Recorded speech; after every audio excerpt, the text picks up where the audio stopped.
Happy Sunday. Thank you for your patience. I have some great updates for you. So the quail eggs with the epoxy fill is 2/3 of the way done. So I only have one more round of fill to do and then they will be ready to go. In the meantime, they have so far survived very well. Sometimes the exothermic reactions of the epoxy fill can make them crack and explode. And so far, I don't see any cracking at all from the first two rounds. Well, maybe a tiny little bit there. Yeah, that one looks great. And that little weirdo looks great too. So now the question is, how are we going to top them? And I have some different options for you.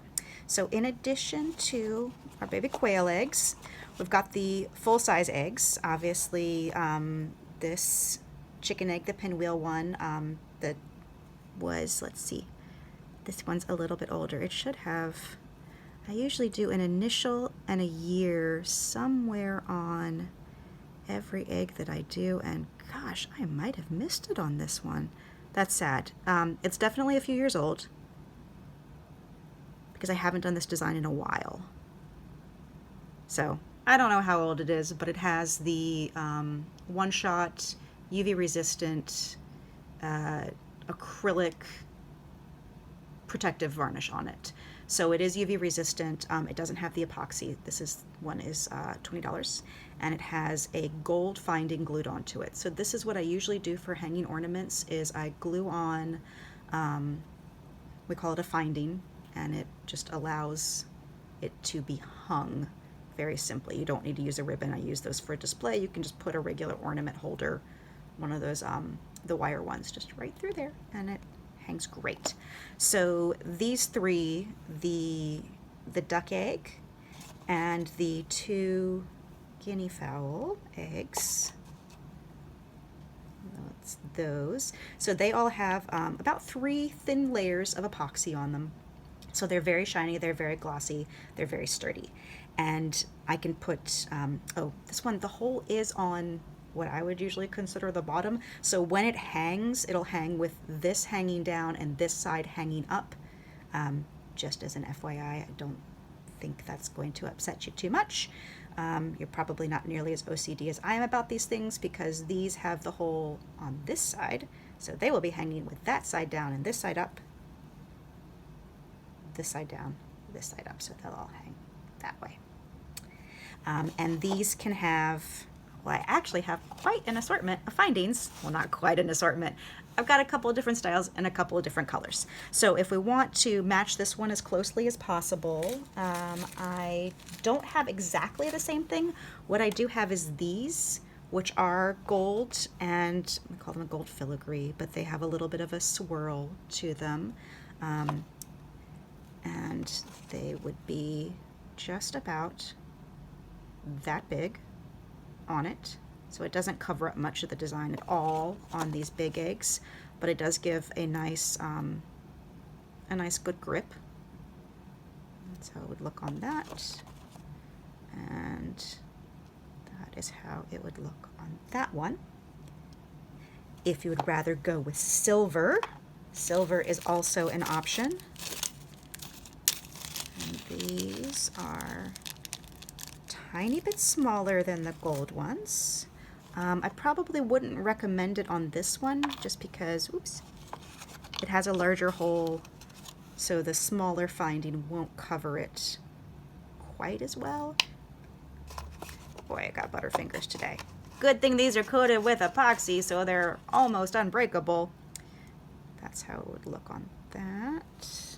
But they are nice for smaller eggs because they're a little flatter, so it would, wow. I'm gonna do this the official way when I'm actually securing them on. I do it with a toothpick. Right. So, like that on that one, like that on that one. So gold or silver are the options for the standard filigree. And then there are also a different style of cap. These are a solid cap in either, I think it's an antique silver or a rose gold. This is the rose gold on a quail egg. So that's about how much room it takes up.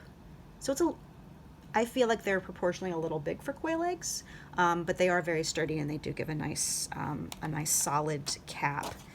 It could absolutely also go on the larger sizes, but I think the rose gold color is maybe not the best for this color scheme. Don't worry, that was just a box of other findings, nothing fragile. And then there's one other style that is available in silver and gold, which are like little petals. So they are 5-pronged petals, which are totally also an option. Now we have one other option with the quail eggs because I'm filling them with epoxy. A lot of times what I do with epoxy, instead of, this is the silver finding on a quail egg.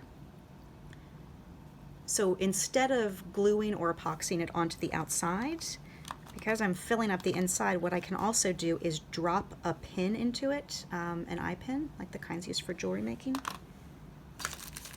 And I've got those in silver and gold. They're silver and gold plated. They're actually copper wire so that they wick out some of the heat from the epoxy as it cures, which is also has its own benefits.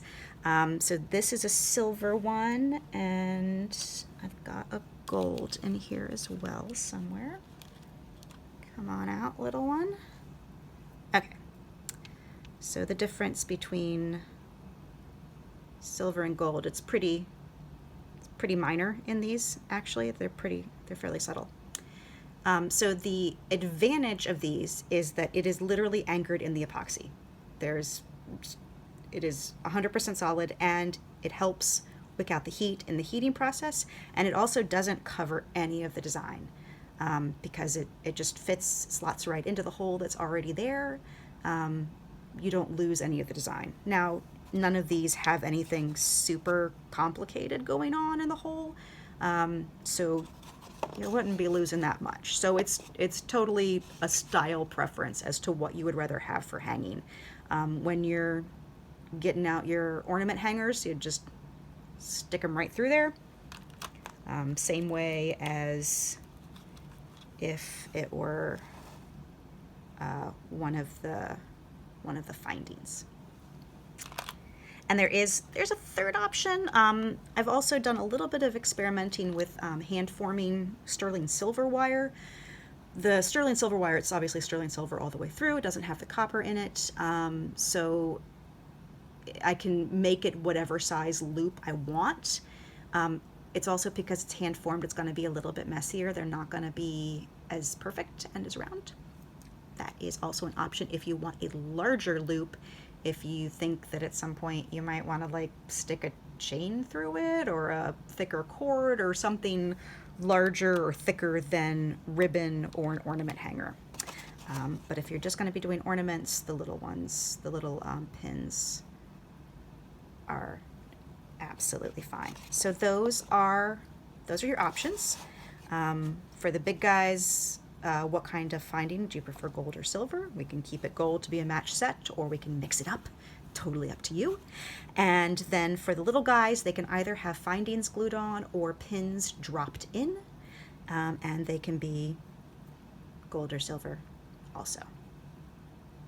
All right, I think that is the options for now. Happy Sunday from me and my half-done manicure. I'm going to redo a few fingernails. You'll appreciate this. I've got some pink and white checked design that I'm going to add to this hand because I think that's appropriate, even though it doesn't go with the copper, but I ran out of the copper. More information than you need. Okay, I will get in touch with you. So it'll be 20 for this, 35 for each of the other ones because of the epoxy processes that they've gone through. They're almost done. These ones are pretty much ready. I could box these up tomorrow and ship them out. These will need, hopefully I'll get that last round of epoxy in today or tomorrow. I'll wait back until I hear from you because if I want to sink a pin into them, obviously that has to be done into the hot epoxy. Okay.